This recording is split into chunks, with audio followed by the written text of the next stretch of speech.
Muito boa noite, seja bem-vindo. Por ser uma cidade polo regional, Passo Fundo atrai muitas famílias que vêm de fora em busca de emprego e de uma vida melhor. Ter uma moradia digna, com infraestrutura e saneamento básico são direitos da população.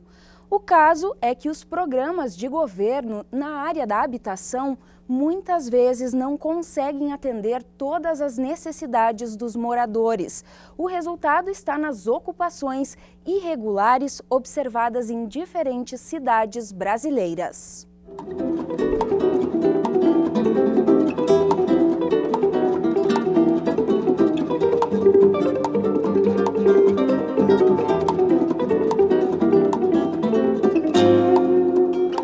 Pensando nessas questões, uma pesquisa da Faculdade de Engenharia e Arquitetura da UPF estuda as políticas públicas de habitação social.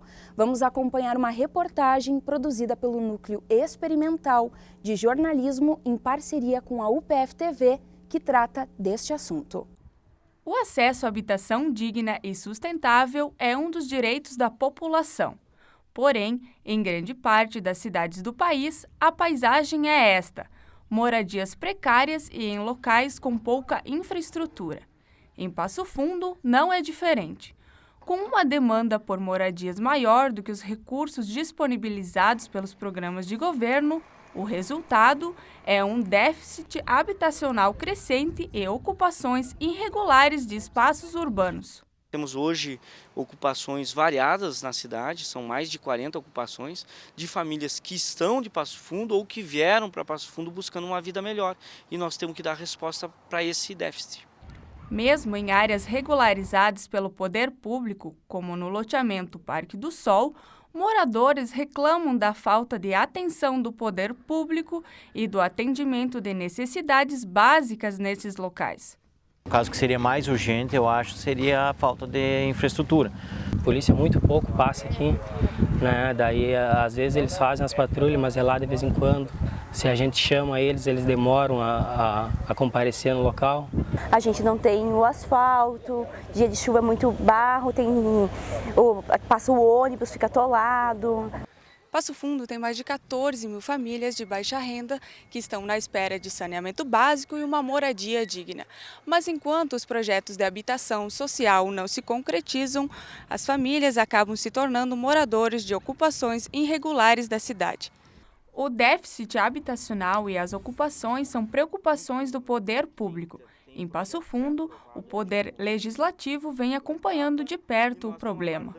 A cidade de Passo Fundo, por ser um grande centro urbano, recebe muitas famílias de fora. E isso vem aumentando o problema de habitação na cidade. Então nós procuramos, através do parlamento, acompanhar e potencializar as ações do executivo. Pensando nesta realidade, um projeto de pesquisa da UPF busca analisar a habitação social, políticas públicas e desempenho municipal. Mais sobre este assunto você acompanha agora no estúdio. E no estúdio a gente segue falando desse assunto. Eu recebo a coordenadora do projeto de pesquisa, a professora doutora Rosa Maria Locatelli Calil, e também o bolsista Wagner Mazeto de Oliveira. Sejam muito bem-vindos à Universidade Aberta. Muito obrigada. Conforme nós observamos na reportagem, professora, existem 14 mil famílias em Passo Fundo que vivem a vulnerabilidade social e cerca de 5 mil passam aí então por uma precariedade da habitação. Com certeza, é um dos primeiros direitos do cidadão é a família, além da alimentação, saúde e educação. Mas a habitação, ela é bem mais difícil porque ela requer um grande recurso. Então ela depende muito, as famílias de baixa renda dependem de programas habitacionais governamentais que possam suprir essa demanda que elas não conseguem suprir pela sua própria renda, que normalmente é muito baixa, principalmente as famílias que vêm em busca de trabalho de zonas rurais ou de cidades menores, atraídas pela possibilidade de trabalho e renda em Passo Fundo. Que principais problemas habitacionais a gente pode relatar, que são justamente esses que a gente percebe aí na reportagem também? Então, geralmente, essas famílias elas vão se colocando nas periferias, em áreas que estão vazias por ser ou área de preservação ou por estarem distantes da área central, e elas vão se colocando na forma de acampamentos, de ocupações irregulares. Os programas habitacionais, eles visam fazer com que essas famílias possam se inscrever, né, fazer um cadastro, que é o chamado cadastro habitacional, o cadastro único, nos órgãos públicos, para poder demandar uma habitação, que vai depender das possibilidades do governo em captar recursos junto com a participação da iniciativa privada para que possa construir essas moradias. E o estudo de vocês, Wagner, está não somente voltado a Passo Fundo, mas também a outros 2 municípios. Sim, o nosso estudo está voltado às 3 cidades polo da região de produção. São as 3 cidades com maior crescimento econômico, comercial e também com maior índice de adensamento populacional, que são Passo Fundo, Carazinho e Marau. São essas 3 cidades nosso foco de estudo. A realidade desses 3 municípios é semelhante nessa questão da habitação social, professora? Eu acho que ela é semelhante em função das questões de que todos eles têm políticas públicas que têm dificuldade de se manter ao longo do tempo. Mas Passo Fundo é mais forte porque atrai mais população e essa população tem maior número de famílias em situação vulnerável.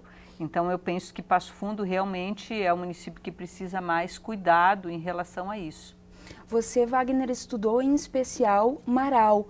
O que você percebeu na realidade de Marau, então? Bom, Marau, por ser uma cidade de menor porte relacionado a Passo Fundo, ela tem bastante problemas as questões de inserção dos núcleos habitacionais. Assim como em Passo Fundo há um histórico não de esquecimento, mas talvez de levar esses loteamentos, esses condomínios habitacionais para áreas periféricas, Marau também tem esse histórico e muitas vezes esses condomínios não oferecem as condições de infraestrutura que a gente viu na reportagem, que faltam tanto. E essa é a principal queixa desses moradores e que eles necessitam, é uma das condições, né, claro, para estarem inseridos ao meio urbano. O que caracteriza em especial a área irregular, então, professora? Quando os moradores ocupam uma área que não é de propriedade deles, isso se considera uma ocupação irregular. Então, eles vão atrás de uma área que não está sendo loteada pelo mercado imobiliário e fazem as suas moradias precárias.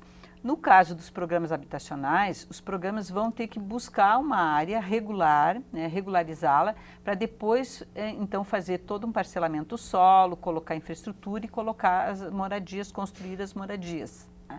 Então, há uma dificuldade em obter áreas, porque muitas vezes elas ficam nas mãos de proprietários que não têm interesse em ceder essas áreas ou mesmo vender a um custo baixo para o poder público poder fazer os investimentos. Então, demora muito para que essas áreas recebam os benefícios da infraestrutura. Então, muitas vezes é essa a questão, não tem áreas disponíveis em um espaço urbano que já esteja estruturado. Então, elas são colocadas, elas são buscadas na periferia urbana.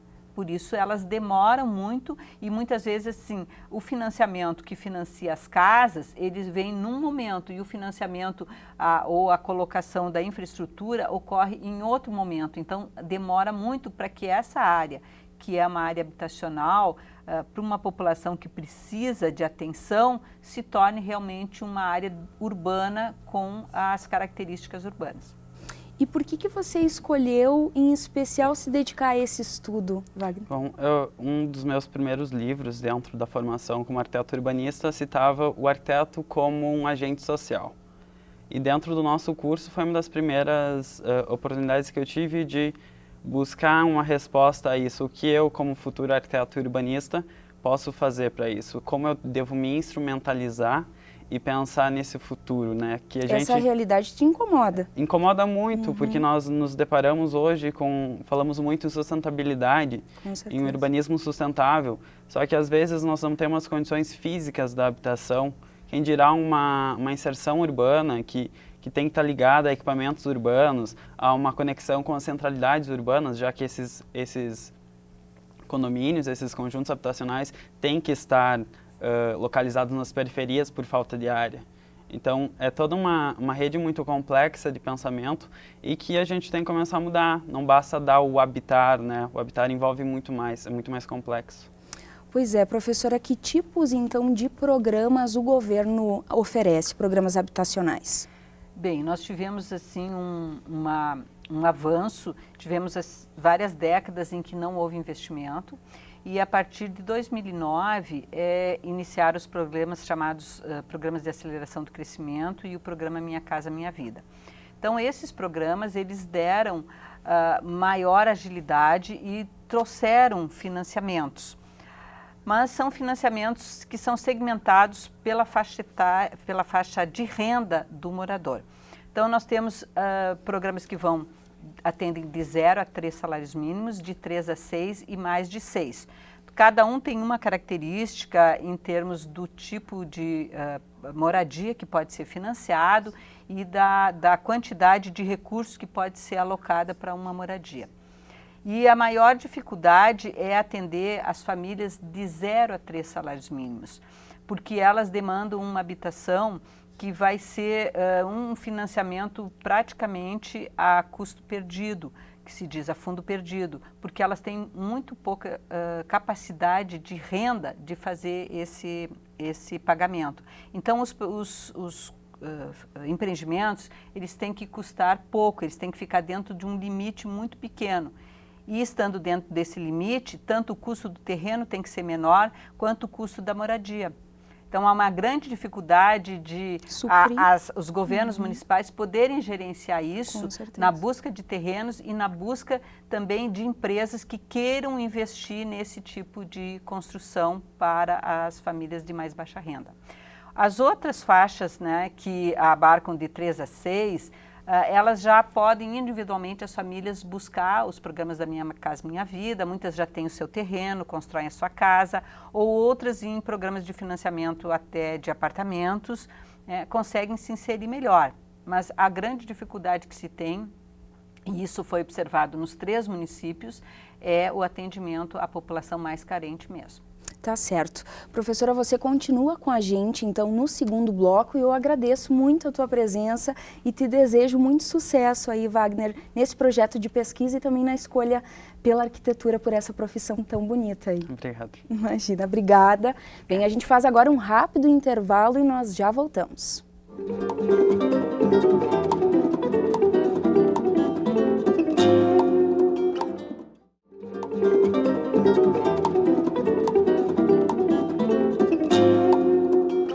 Universidade Aberta de hoje fala sobre habitação social e o assunto é tema de uma pesquisa desenvolvida pela Faculdade de Engenharia e Arquitetura da UPF.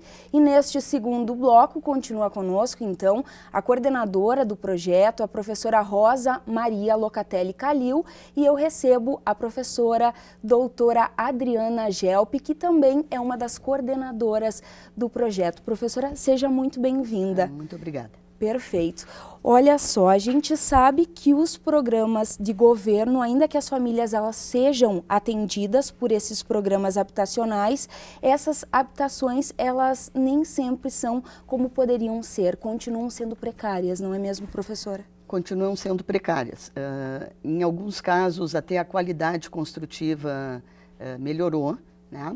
Mas, apesar de toda a consciência, de todos os estudos, de todo o acompanhamento que as universidades fizeram desse processo nos últimos 40 anos, ainda para essas comunidades não se tem entregue ou não se tem destinado uma habitação que tenha toda uma infraestrutura que a acompanhe.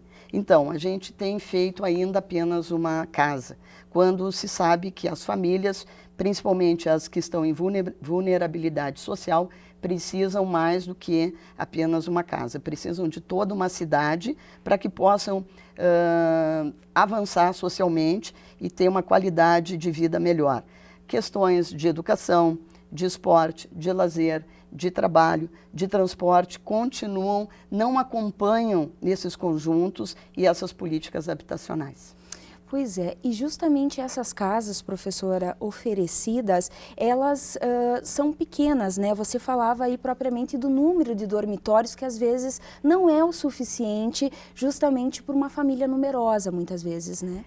Realmente há um limitador que é dado pelo valor do financiamento e também pelo projeto mínimo. Então, o projeto mínimo é normalmente uma habitação com 2 dormitórios, uma sala-cozinha integrada, o banheiro e um espaço para lavagem de roupa externo.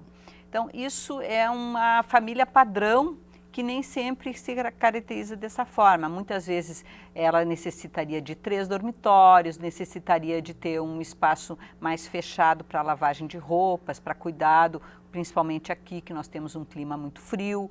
Eventualmente a família, algum membro da família faz algum trabalho em casa, um artesanato, um trabalho até informatizado, não tem espaço.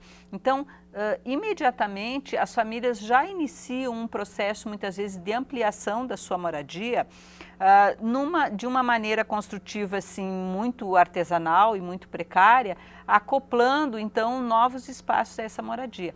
Isso é um problema em todo o Brasil, no sentido de que a fazer projetos padrão para famílias como se fosse padrão já não atende à diversidade das famílias brasileiras, que muitas vezes elas são unitárias, uma pessoa, 2 pessoas, muitas vezes se agregam 2 famílias na mesma moradia, com filhos, novos casais. Então, essa impossibilidade muitas vezes de modificar a sua casa e de ampliar também é sentida nos projetos habitacionais, especialmente no caso de apartamentos, que aí você não tem o que fazer realmente. E essas moradias, elas geralmente estão distantes do centro. Porque... Isso também dificulta, né, professor? Também. Primeiro, porque continua-se ainda pensando em grandes conjuntos habitacionais, né? Que chega até a ser uma guetificação. E também pelos espaços disponíveis para que possa ser comprado, para que possa ser feito o empreendimento. E isso nos leva a uma periferia, né, onde existe, teoricamente, uma oferta de espaços maior, e aí se fazem apenas as habitações. E fica distante da infraestrutura disponível na área central. Por isso que exatamente essas áreas são mais baratas, porque não dispõem de outras infraestruturas, né? As comunidades ficam, então, relegadas a espaços precários. Qual é o desafio maior? Bem, eu penso que a gestão da habitação, ela já foi mais centralizada no governo federal e no governo estadual. E a partir do Estatuto da Cidade e também das novas diretrizes habitacionais, o Plano Nacional de Habitação e os planos locais de habitação, ela tem uma gestão mais próxima do município. Só que os municípios ainda não estão preparados para isso. Eles não dispõem de uma estrutura técnica continuada e permanente para que a gestão seja feita de acordo com as necessidades daquele município. Normalmente o que os setores, os departamentos de habitação, em alguns lugares são secretarias, em outros são apenas departamentos, eles atendem ao mínimo de cadastramento, fazer um trabalho de assistência social obrigatório, porque em todos os conjuntos hoje precisa ter, então tem alguns assistentes sociais, mas tem um quadro técnico de arquitetos e engenheiros normalmente muito pequeno. Ele às vezes é contratado temporariamente, mas não consegue dar conta dessas demandas. Então o que eu considero muito importante como resultado da nossa pesquisa é esta questão de que os municípios, para assumirem, para poder resolver os problemas habitacionais no seu local, eles vão ter que realmente estudar a habitação, estudar as formas de gestão e as formas de implantação que são mais adequadas para cada município, para cada grupo de pessoas, em cada região da cidade, porque a gente pode ter soluções urbanísticas, soluções habitacionais diferenciadas e não apenas um padrão vinculado muito mais a uma questão de teto, de limite para o custo dessa unidade habitacional do que uma solução arquitetônica mais sustentável e mais adequada. O Estatuto da Cidade, ele vem ao encontro dessas preocupações que o estudo levanta? Ele vem ao encontro destas preocupações, mas aí também entrando na questão que a professora Rosa falava, o despreparo dessas municipalidades em receber e entender estas oportunidades. Primeiramente, se deveria ter um plano diretor. Nem isso hoje nem é obrigatório para municípios com mais de 20 mil habitantes, né? E que deveria ser, para começar cada município a entender os seus problemas, as suas potencialidades que perpassam a questão habitacional. Nós temos o desenvolvimento, né? E não existe um preparo, apesar de estarmos procurando dentro da universidade, nos cursos de arquitetura e urbanismo, e instrumentalizar melhor, não existe por parte dos municípios, muitas vezes, a preocupação em formar um quadro de trabalhadores qualificados, ou muitas vezes eles não têm esse dinheiro, né, ou condições de manter esse quadro, mas muitas vezes não têm o conhecimento da necessidade de ter, de como seria importante para o município ter esse quadro de profissionais habilitados a essa área. Professora, o projeto ele também caminha para uma conscientização que inicia na criança. Tem algumas ações aí que vão envolver crianças dentro desse estudo aí da habitação social. Dando uma sequência a esse trabalho, já é um outro projeto de pesquisa, mas que parte do princípio que todo brasileiro deveria ter uma aula de urbanismo. E de ter uma aula de urbanismo e também ter uma aula de cidadania. E nós começamos um trabalho divulgando um pouco todas essas conclusões deste projeto de pesquisa que está em andamento. Começamos um outro em Passo Fundo, que trabalha com escolas, né, de ensino básico, e que vamos trabalhar o que é urbanismo e os direitos de cada cidadão, principalmente em vulnerabilidade social, de ter uma habitação digna, que é muito mais que apenas uma moradia. Tá certo. Professora, para a gente finalizar então, um projeto que existe desde 2012 e que propõe, dentre tantas as ações que a gente falou, que outras?